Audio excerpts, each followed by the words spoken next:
I've covered exploitation, ossploitation, bikersploitation, and figured it was time to do an episode about Hixploitation. Blood Games is a 1990 Hixploitation film that looks and feels like it should be from the 70s. Even the alternative title, Baseball Bimbos in Hillbilly Hell, sounds like something out of the 70s.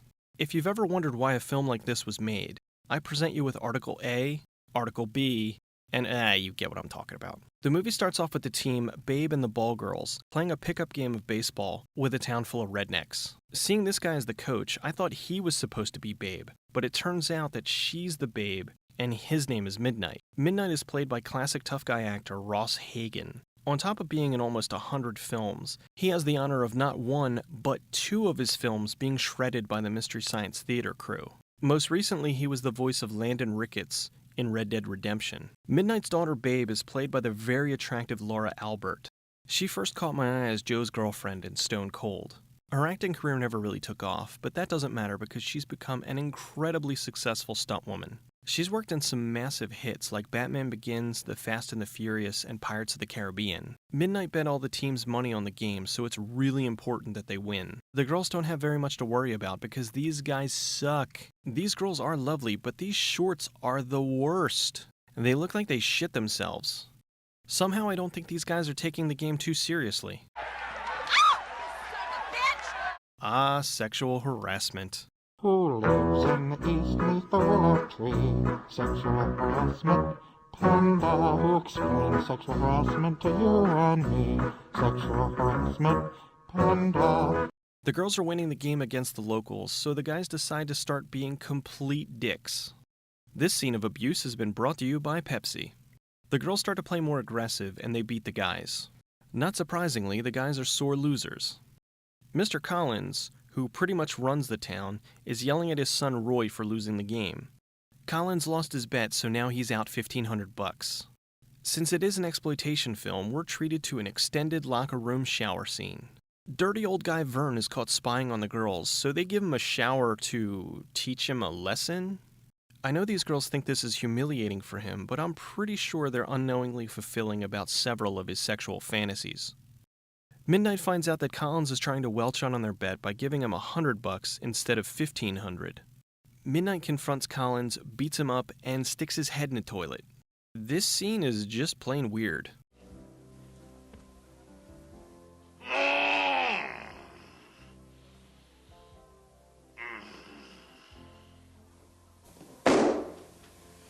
Still angry about losing to a bunch of girls, Roy and Holt head out to find some women to abuse.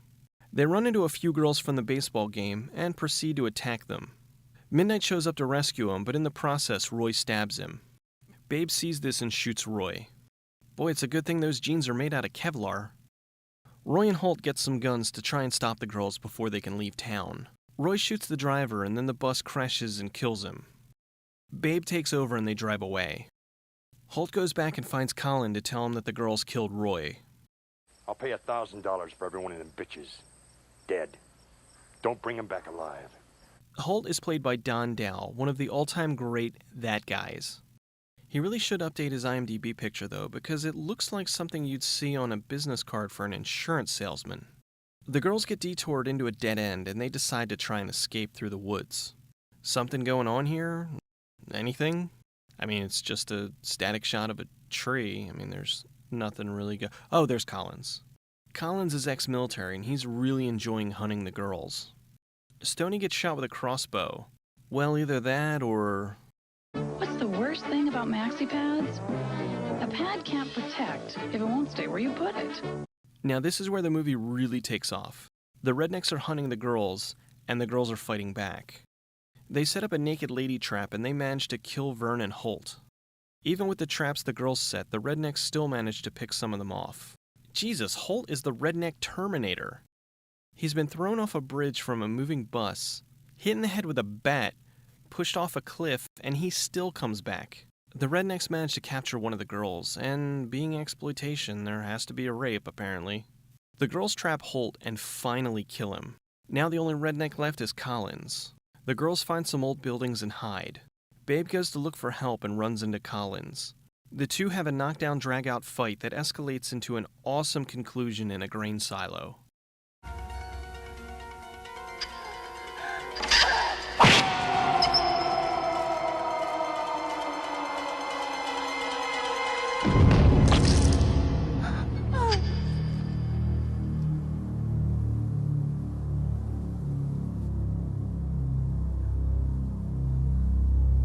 Babe meets up with the other survivors, and then they have a little death montage.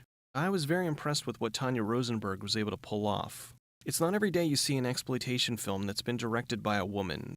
There were some classy shots, good tension, and really good pacing. While the girls may not have been the best actresses, they held their own and looked really great doing it. Laura Albert was especially good, and it's a shame this was one of her few leading roles. With some pretty uncomfortable scenes, some bad dialogue,